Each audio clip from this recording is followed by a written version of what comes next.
नमस्कार दोस्तों, आप पढ़ रहे हैं कक्षा 10वीं एनसीईआरटी गणित। आज से हम शुरुआत करेंगे अध्याय 5 की, जिसका नाम है समांतर श्रेणियां। तो हम इस अध्याय का पहले परिचय अच्छे से समझेंगे, उसके बाद उदाहरण 1 को पढ़ेंगे और फिर उदाहरण 2 को भी समझेंगे। तो ध्यान से समझना। तो देखिए, समांतर श्रेणी होती क्या है इसे समझ लेते हैं। समांतर श्रेणी को हम अंग्रेजी में कहते हैं अरिथमेटिक प्रोग्रेशन। इस वजह से समांतर श्रेणी को हम एपी के द्वारा दर्शाते हैं। ध्यान रखना, जहां भी एपी लिखा हो उसका मतलब होगा समांतर श्रेणी। अब समांतर श्रेणी होती क्या है, तो ध्यान देना, संख्याओं की एक ऐसी सूची होती है, जैसे हमने लिखा 2, 4, 6, 8 और फिर डेड डैश लिखा। तो यहां पे आप देख रहे हैं कि 2 के बाद 4 आया तो उससे 2 ज्यादा हो गए ना, यहां पे 2 बढ़ गए। फिर 4 के बाद 6 आया तो यहां भी 2 बढ़ गए। 6 के बाद 8 आया तो यहां भी 2 बढ़ गए। तो यहां सब जगह प्लस प्लस 2 जोड़ते जा रहे हैं।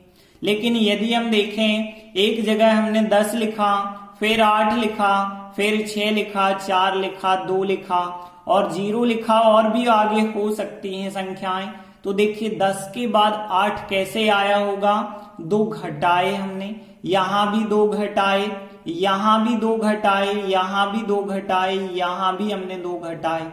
तो यहां पे आप देख पा रहे हैं कि या तो संख्या जुड़ती जाती है या तो संख्या घटती जाती है और श्रेणी आगे बढ़ती जाती है।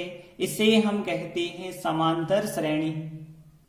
और समांतर श्रेणी में ध्यान ये रखना कि जो सबसे पहला पद होता है उसे हम कहते हैं प्रथम पद। उसे हम क्या कहते हैं, प्रथम पद कहते हैं। इसे हम स्मॉल ए के द्वारा दर्शाते हैं। जैसे पूछा जाता, इस समांतर श्रेणी में प्रथम पद कितना है, तो आप कहेंगे 2 है। और इस समांतर श्रेणी में प्रथम पद कितना है, 10 है। और देखिए, प्रथम पद के बाद एक और चीज होती है जो कहलाती है सार्व अंतर। सार्व अंतर को हम स्मॉल डी के द्वारा दर्शाते हैं। सार्व अंतर को हम क्या कहते हैं, कॉमन डिफरेंस कहते हैं। डिफरेंस इस वजह से हम इसे डी से दर्शाते हैं। देखिए, यहां पे 2 बढ़ रहे थे तो यहां +2 कहलाएगा डिफरेंस, लेकिन यहां 2 घट रहे हैं तो -2 कहलाएगा डिफरेंस। यदि हमें कोई सवाल दे दिया जाए और कहा जाए डी का मान ज्ञात करिए, तो आप डी का मान कैसे ज्ञात करेंगे। यहां पे देखिए 2 है, फिर 4 है, फिर 6 है, फिर 8 है। तो आपको पता कैसे चला कि यहां पे 2 डिफरेंस होगा। तो कैसे हमें पता चलता है, ध्यान देना, अगले पद में से पिछला पद आपको घटा देना है। जैसे 2 के अगला पद कितना है, 4 है, तो 4 में से 2 घटाएंगे, 6 में से 4 घटाएंगे, 8 में से 6 घटाएंगे। मतलब अगले पद में से पिछला पद आपको घटाना होगा। तो जो घटाने पे उत्तर आएगा वही कहलाएगा सार्व अंतर। जैसे हम उदाहरण 1 लेते हैं। एक एपी है। एपी का मतलब एक समांतर श्रेणी है। वो समांतर श्रेणी इस प्रकार से है। अब इस समांतर श्रेणी का हमें प्रथम पद ए ज्ञात करना है और सार्व अंतर डी कितना होगा वो भी बताना है। तो देखिए, सबसे पहले हमने लिखा दिया है। देखिए, जो हमें एपी दी गई है वो हमने एपी लिखी। अब देखिए, यहां पहले से कह दिया कि यह एक समांतर श्रेणी है। मतलब अब हम इसे चेक नहीं करेंगे कि ये समांतर श्रेणी है या नहीं, सीधा हमें क्या बताना है, प्रथम पद बताना है। यहां प्रथम पद स्मॉल ए कहलाता है और वो क्या होगा, जो पहला पद है उसे ही तो हम प्रथम पद कहते हैं। तो 3/2 हो जाएगा हमारा प्रथम पद स्मॉल ए। सार्व अंतर डी बराबर कैसे निकालना है, तो हमने आपको बताया था कि अगले पद में से पिछले पद को आपको घटाना है। जैसे हम 1/2 में से 3/2 घटा सकते हैं, मतलब दूसरे में से पहला पद घटा दें, या फिर तीसरे में से दूसरा घटा दें, या फिर चौथे में से तीसरा घटा दें, एक ही बात है। तो यहां पे हम क्या कर रहे हैं, दूसरे में से पहला पद घटा रहे हैं। तो 1/2 में से हमें घटाना होगा 3/2 को। अब घटाते कैसे हैं, घटाने के लिए हमें एलसीएम लेना पड़ेगा। तो यहां 2 और 2 का एलसीएम 2 आया।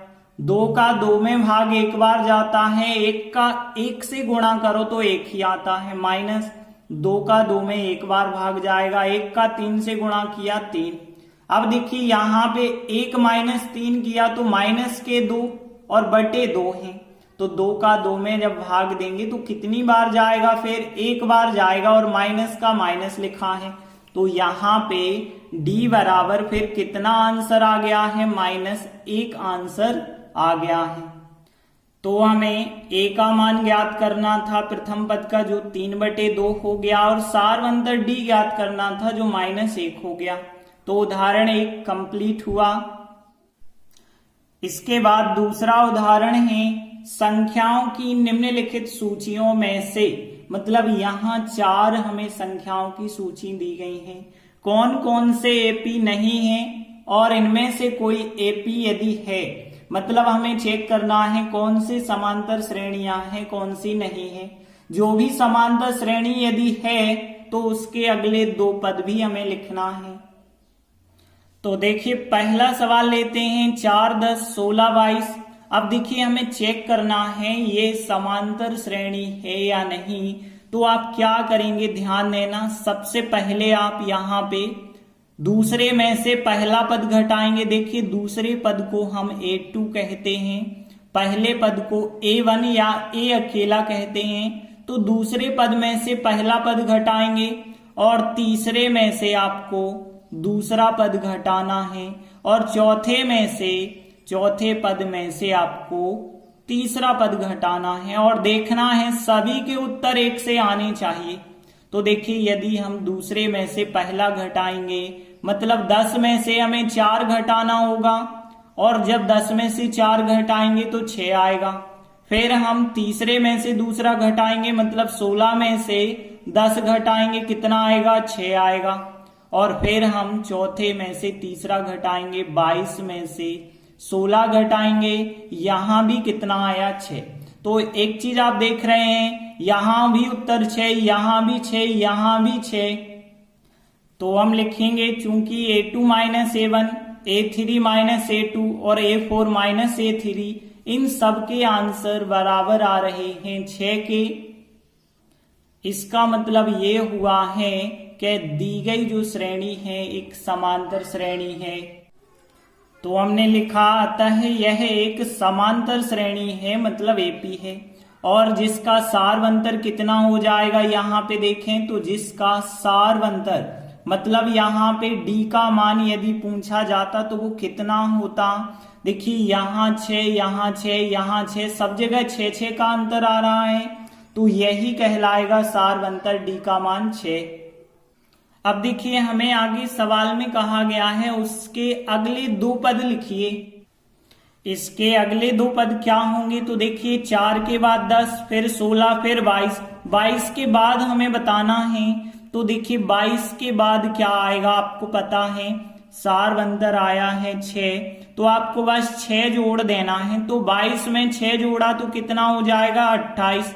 तो अगला पद 28 आएगा।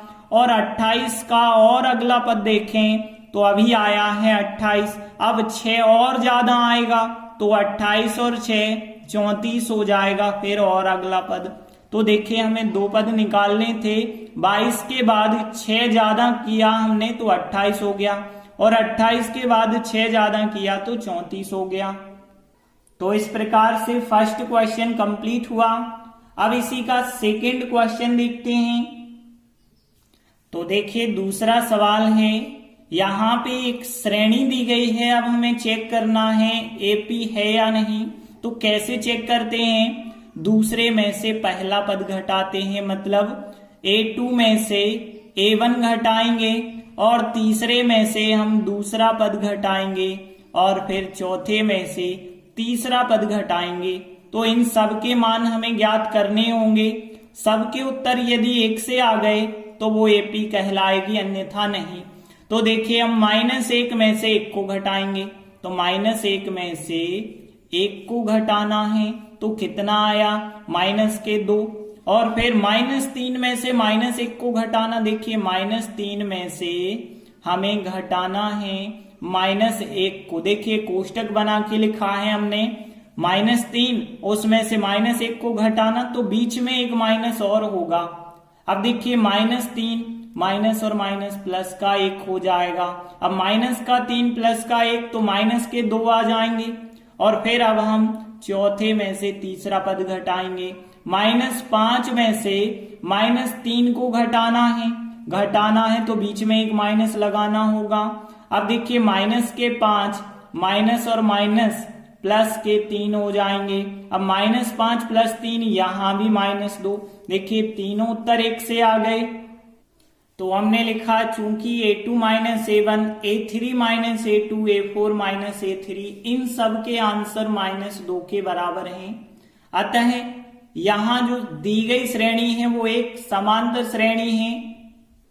तो हमने लिखा अतः यह एक एपी है। एपी मतलब समांतर श्रेणी है जिसका सारवंतर D यदि हम देखें तो कितना आ रहा, -2 आ रहा, तो सारवंतर हो जाएगा -2।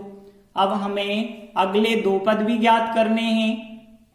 तो देखिए इसके अगले 2 पद क्या होंगे, 1 के बाद -1 -3 फिर -5 -5 के बाद हमें बताना है।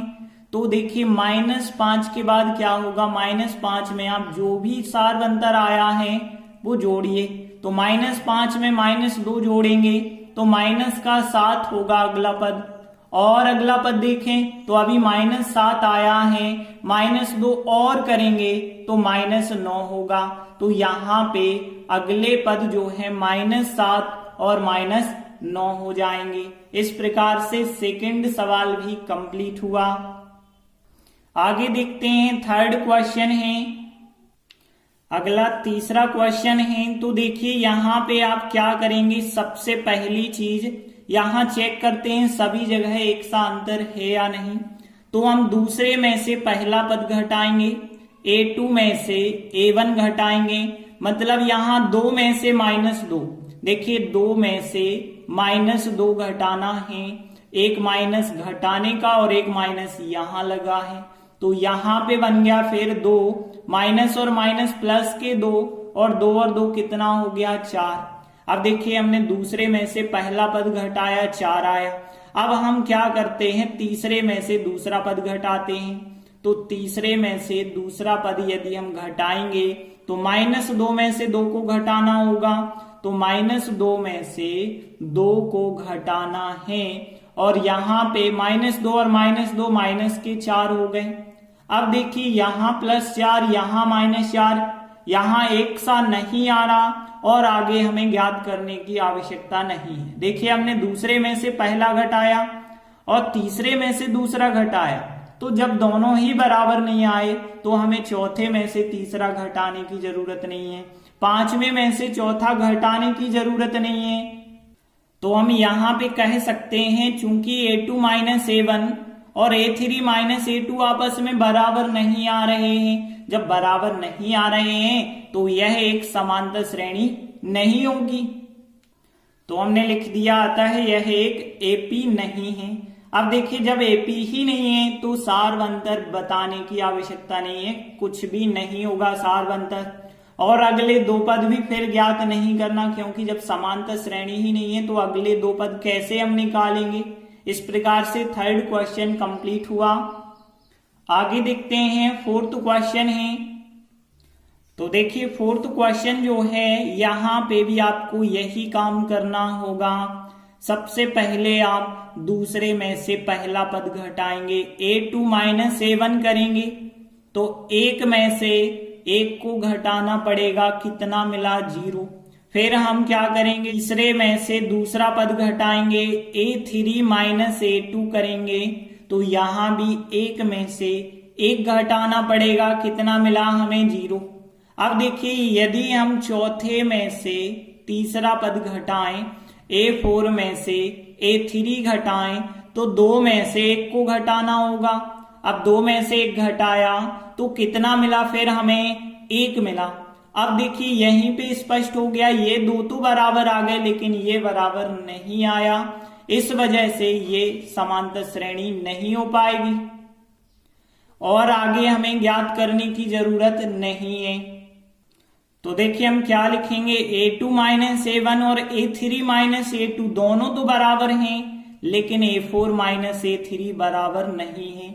तो ये दोनों बराबर लिखिए लेकिन ये बराबर नहीं है, अतः यह एक समांतर श्रेणी नहीं है। अब जब समांतर श्रेणी ही नहीं है तो सार्वंतर नहीं बताना और अगले 2 पद भी ज्ञात नहीं करना। इस प्रकार से चौथा क्वेश्चन भी कंप्लीट हुआ। धन्यवाद।